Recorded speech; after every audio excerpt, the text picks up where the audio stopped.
നമസ്കാരം. ഒരു energy lockdown എന്നറിയപ്പെടുന്ന ഘട്ടത്തിലേക്ക് നാം നീങ്ങുകയാണോ എന്നുള്ളൊരു സംശയമുണ്ട്.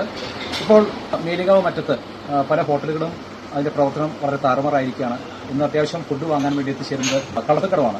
Ashley bakery and restaurant. എങ്ങനെ പോകുന്നു? ഇന്ന് നമുക്കറിയാം ഊർജ്ജ പ്രതിസന്ധി നേരിടുന്നുണ്ട്. എങ്ങനെയാണ് മാനേജ് ചെയ്യുന്നത്? അതെ, അങ്ങനെ നമുക്ക് അവൈലബിൾ ആണോ?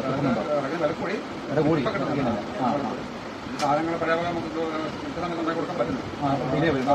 സമയം. അപ്പോൾ നമുക്ക് നേരത്തെ എന്തെങ്കിലും ഉണ്ടാകുന്ന ഐറ്റം കുറവായിട്ടുണ്ട്. ഏതൊക്കെയായിരുന്നു കുറച്ചത്?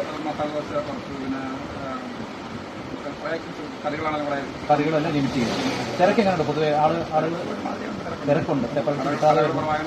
കട കുറവായതിൻ്റെ ഒരു പ്രശ്നങ്ങളൊക്കെ ഉണ്ട്. നമുക്ക് ടൈമിംഗ്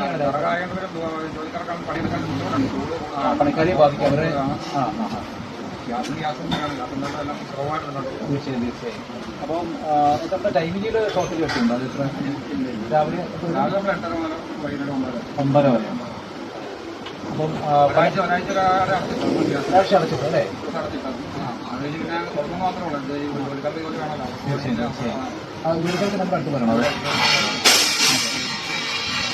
അപ്പോൾ ഓർപ്പിച്ചോടെ തന്നെ ഊർജ്ജ പ്രതിസന്ധി പല പട്ടണങ്ങളിൽ മാത്രമല്ല ഗ്രാമങ്ങളിലും നമ്മുടെ തൊട്ടടുത്ത സ്ഥലങ്ങളിലൊക്കെ ബാധിക്കപ്പെടുന്നുണ്ട്.